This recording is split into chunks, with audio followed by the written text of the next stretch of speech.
Oui, donc je me représente, je suis Nabil, responsable de l'Union des associations musulmanes d'Épinay. Donc comme vous pouvez le voir, on nous a indiqué donc, de sources municipales que la mosquée d'Épinay va réouvrir.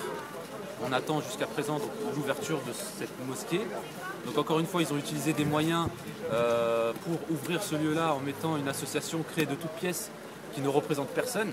Donc aucune proposition ne nous a été faite, aucun dialogue n'a été entamé avec les fidèles qui fréquentent ces lieux-là.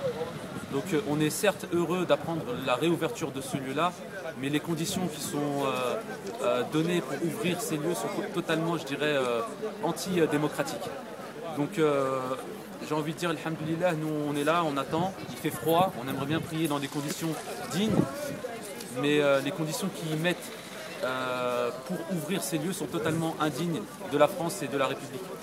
Donc maintenant vous voyez ici les fidèles qui sont présents, qui attendent la réouverture. On va essayer d'entamer une discussion avec les personnes. Donc M. Cherfaoui, un ami du maire, qui est devenu président et gestionnaire du lieu de culte. Donc on aimerait comprendre un peu cette situation et savoir vers quoi ça va nous mener. Donc maintenant il est midi bientôt, ça n'a toujours pas été ouvert. On espère que la promesse qui a été faite par monsieur le maire dans son blog Facebook va être respectée. On attend de voir si ça va être réouvert ou pas. Donc, pour l'instant les fidèles attendent dans le froid, dans des conditions encore indignes. Donc voilà Épinay et comment on est considéré, comment un maire considère ses administrés.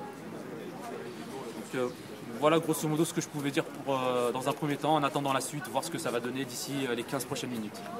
Allah fait.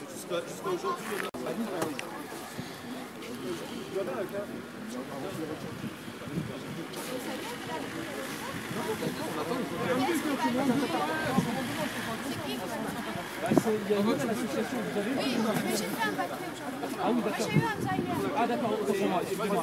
Donc c'est comme de la colonisation, quand ils n'arrivent pas à mettre la population, je veux dire, au pas, qu'est-ce qu'ils ont fait? Ils ont créé... Ce que je voudrais pouvoir dire aujourd'hui, D'accord. c'est comment vous allez faire maintenant. Bon, alors on n'y va. Non, mais comment vous allez faire pour récupérer cette gestion maintenant? Non, elle n'a jamais disparu.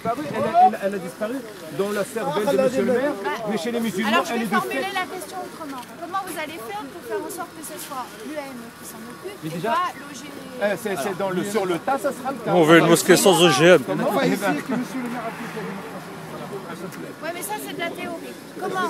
Concrètement? Attends, Nabil. Vous allez faire des manifs? Vous allez Oui, faire, des manifs, on va, s'il le faut Alors, compter ici, c'est ça que je veux pouvoir dire. rester manger ici. Si vous voulez quelques informations Jusqu'à ce qu'il se rende supplémentaires, compte qu'il a tort. aujourd'hui effectivement on s'est rendu compte qu'à travers nos rassemblements, nos manifestations, le maire il a toujours pas, il nous considère toujours pas. Donc effectivement il y a d'autres voies qui sont utilisées, les voies politiques. Donc on sensibilise la population de cette situation et on leur demande de s'inscrire dans les listes électorales pour sanctionner justement à travers les urnes cette décision arbitraire et cette décision inadmissible et ce mépris, j'ai envie de dire, qu'a le Mais maire. ça prend du temps. Est-ce que je vous pose une question? Vous trouvez normal que monsieur le maire aille déposséder les catholiques de leur église et mette un homme à lui, lui ou sa femme, a une association de la danse du ventre? C'est la réalité, c'est ça. Je vous dis exactement. Donc, non, mais ce que je veux dire, est-ce que vous trouvez ça tout à fait légitime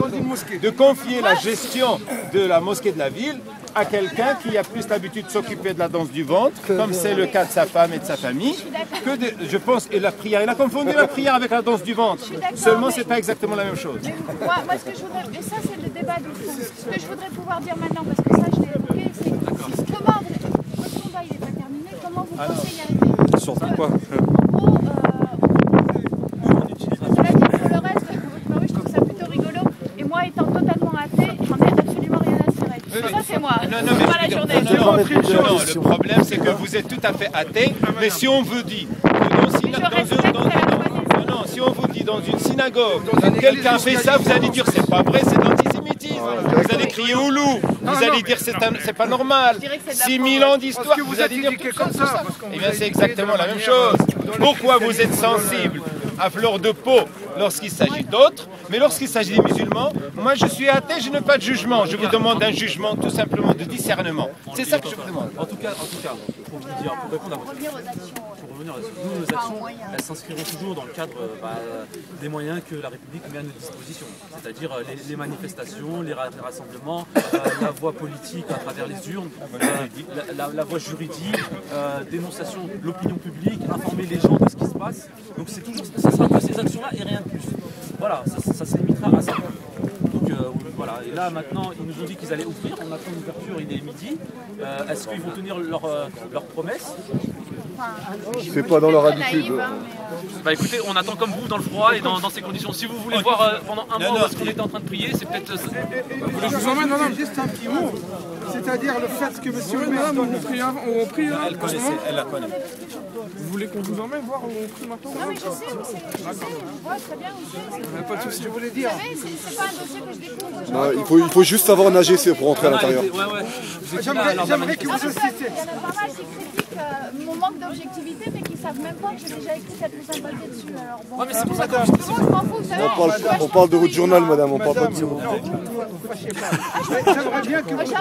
J'aimerais bien que vous mettiez vous insistez sur une chose, vous mettez le point sur quelque chose, c'est que le niveau que monsieur le maire et les politiques en France en général donnent à l'islam. Regardez, il donne une mosquée, à quelqu'un qui s'occupe de 3 associations. Qui n'ont rien à voir avec la religion en général, et encore moins avec l'islam. Et donc ça prouve quoi? Ça prouve les niveaux qu'ils ont les gens. C'est quoi les 3 associations? Aux musulmans et à Il y a l'islam. une de la danse du ventre, c'est vrai. Danse du ventre, machallah. Annie est responsable d'une association qui donne des cours de danse du ventre dans les locaux municipaux. Donc je veux dire, peut-être qu'ils veulent nommer sa femme comme imam de la mosquée, étant donné qu'elle a la pratique de la danse du ventre. Tu es bien ou non?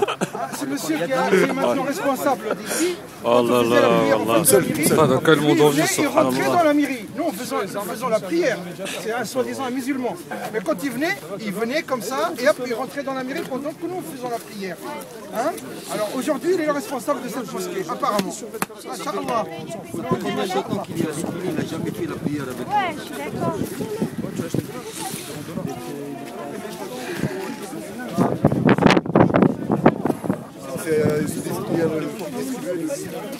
Ouais, le dernier.